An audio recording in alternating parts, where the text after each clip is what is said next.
Bonjour à tous et bienvenue sur Une lectrice de plus. Je vous retrouve aujourd'hui pour une nouvelle vidéo et ça fait super longtemps que j'ai pas fait ce genre de vidéo. Je vais donc aujourd'hui faire un vlog lecture où je vais découvrir une saga, donc une saga complète. Alors je change un peu d'habitude puisque aujourd'hui je vais lire du manga et je vais donc découvrir la saga King's Game. J'ai donc avec moi les 5 tomes de la saga de base King's Game. Ils ont fait des dérivés, donc il y a King's Game Origin, King's Game Extreme, etc. avec 5 tomes à chaque fois. Mais je vais déjà commencer par lire la saga de base, voir si l'idée me plaît. Et peut-être que je me lancerai sur les origines extrêmes, etc. Mais commençons avec le début. Ça fait longtemps que ces livres me font ultra envie et ça fait d'ailleurs longtemps que j'en ai une partie dans ma palle. Et ça y est, je n'ai réussi que récemment à trouver le dernier tome qui me manquait, qui était le tome 5. Ça fait peut-être 2 ans que je le cherche d'occasion dans toutes les boutiques que je trouve, etc.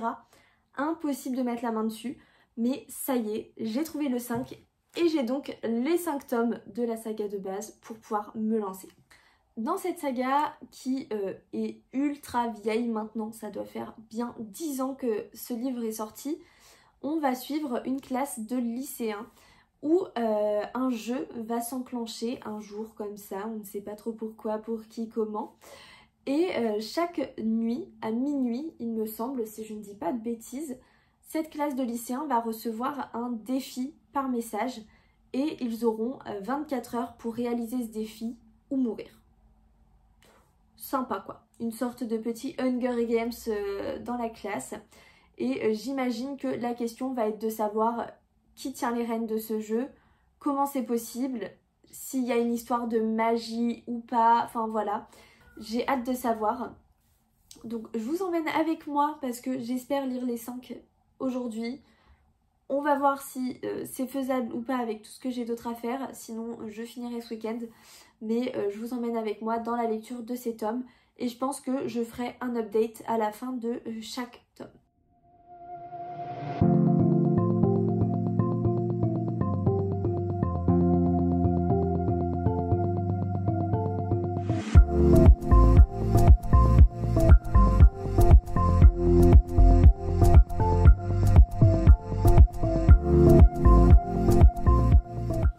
Je viens de finir le premier tome du coup.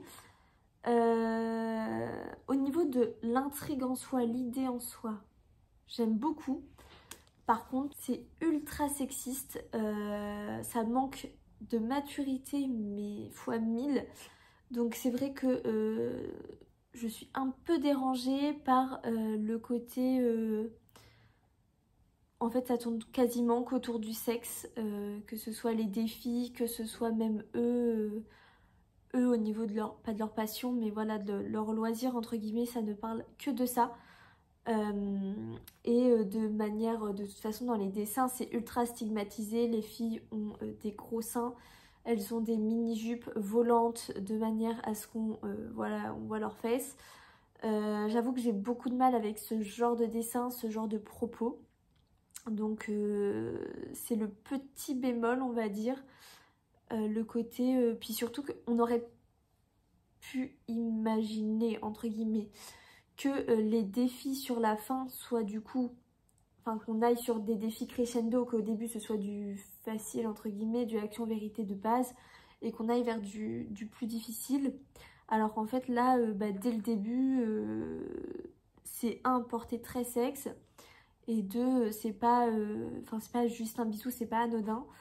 Donc ça me dérange un peu, sachant que bon, ils sont au lycée, donc ils sont en seconde, ils ont genre 15 ans.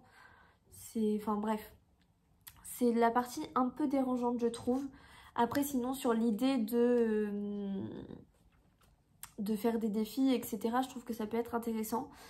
Et du coup de savoir qui gère la chose.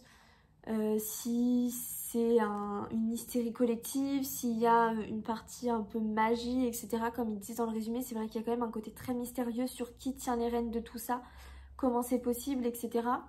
Et par contre, du coup, ce que je trouve intéressant, c'est que on arrive, le scénariste arrive à bien faire ressortir un peu cette part cette part sombre que chacun a en lui, en fait, à un moment où du coup l'instinct de survie prend le dessus et montrer à quel point l'humain est capable de faire des choix affreux pour se protéger lui-même.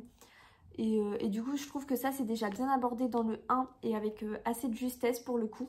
Donc j'ai hâte de voir comment ce sentiment d'instinct de survie va se développer dans la suite et puis voir comment vont évoluer les défis, etc. Mais c'est vrai que pour un début je trouve que c'est très rapporté au sexe et très immature dans l'ensemble de manière générale. Alors c'est immature en même temps, du coup c'est avec des ados de 15 ans donc c'est cohérent. Mais c'est vrai que du coup je trouve ça un peu particulier du début comme ça. Donc je vais enchaîner avec le tome 2 et voir comment ça évolue. Et puis je verrai si je continue aussitôt après ou si je fais une pause et pour faire plein d'autres choses que j'ai à faire. Voilà, donc je me plonge dans le 2 et je vous tiens au courant.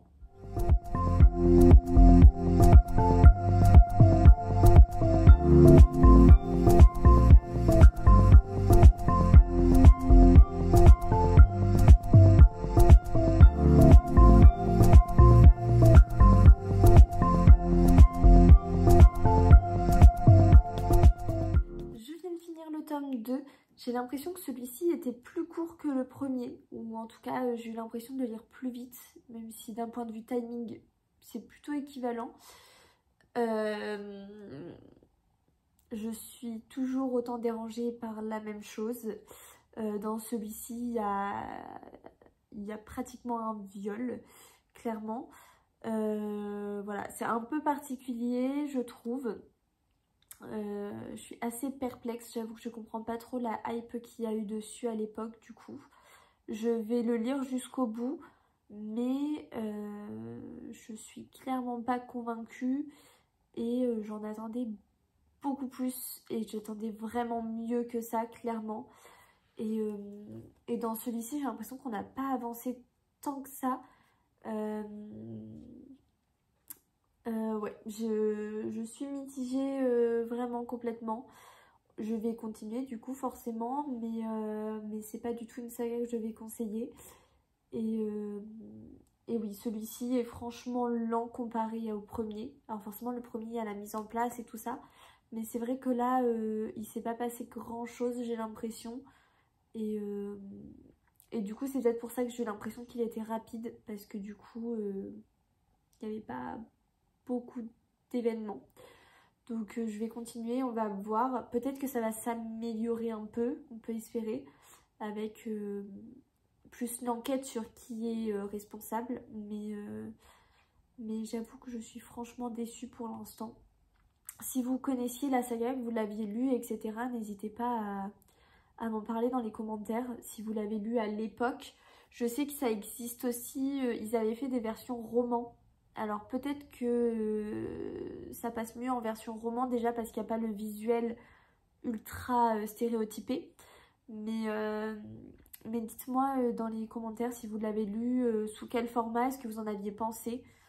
Mais franchement, à l'heure d'aujourd'hui, jamais de la vie je conseille et j'avoue que je suis très très déçue. Donc voilà. Je vais faire une pause, je pense, dans la lecture pour faire plein d'autres choses. J'en relirai peut-être un, je lirai peut-être le tome 3 en fin d'après-midi.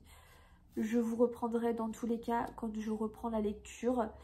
Mais voilà, j'ai plein d'autres choses à faire, donc je vais faire aussi le reste des choses que je dois faire. Mais j'avoue que bon, voilà, pour l'instant je suis mitigée. Je vous retrouve dès que je commence à lire le tome 3. Et puis voilà.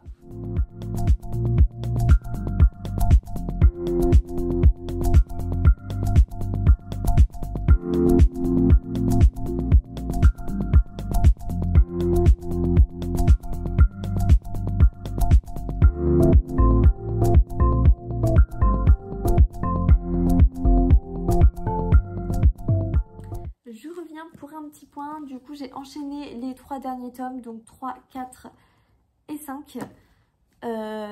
Bilan de cette lecture, je suis ultra déçue. Je vais même pas les garder dans ma bibliothèque, je pense. Je vais voir. Peut-être que mon copain va vouloir les lire. même si je suis pas sûre au vu de mon avis. Mais il y a de fortes chances que je les revende parce que c'est sûr que je les relirai pas et j'ai franchement pas apprécié ma lecture de fou. Donc je vais pas m'encombrer avec ça, surtout que je manque de place. Du coup, les trois derniers tomes sont quand même beaucoup moins axés sur le sexe que le début, comme je le disais.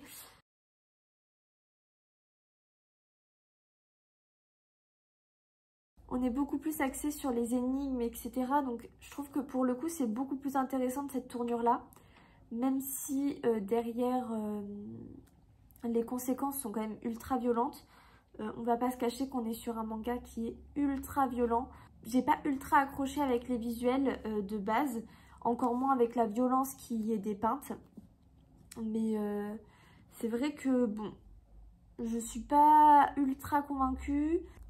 Même le dénouement sur le dernier tome ne m'a pas convaincue. En fait, j'ai l'impression que j'ai pas tout compris sur comment ça finissait. J'ai l'impression que du coup ça se suit avec les autres King's Game, puisque à la fin du 5, on nous encourage à lire King's Game Extreme en nous disant que le cauchemar continue. Donc il y a peut-être un lien entre chaque saison, je sais pas si on peut appeler ça comme ça. Mais ce qui est sûr, c'est que je lirai pas la suite, je vais pas continuer du tout. Je suis ultra déçue. Pour lire quelque chose dans le même esprit, autant lire Hunger Games pour le coup, où l'idée c'est qu'il n'y ait plus qu'une personne à la fin. Donc voilà, je sais pas trop quoi dire de plus, si ce n'est qu'on est sur un manga ultra violent qui franchement a beaucoup perdu. Aujourd'hui, il y a des mangas 1000 fois mieux que ça qui sortent chaque semaine.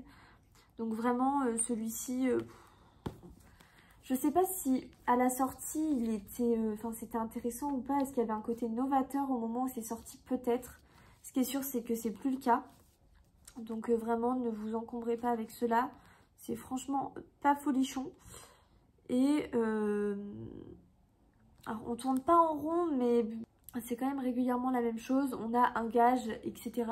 Et c'est vrai que ouais, je me suis pas retrouvée happée dans l'histoire. J'ai pas été ultra addict. Je les ai lus d'une traite parce que voilà, je faisais la vidéo et je pense que de toute façon, si je les avais pas lus d'une traite, j'y serais peut-être pas retournée. Mais voilà, j'ai lu les 5. Le résultat est franchement mitigé. Je vous invite pas du tout à les lire si vous les connaissiez pas. Comme je disais tout à l'heure, dites-moi en commentaire si vous les avez lus. Si vous avez lu seulement les King's Game, les du coup extrêmes, origines, etc. Dites-moi un petit peu votre expérience avec cette série, si vous les avez lus en roman, etc. Je sais même pas s'il y a des animés qui sont sortis sur ça, peut-être. Dites-moi en commentaire si jamais vous avez des infos.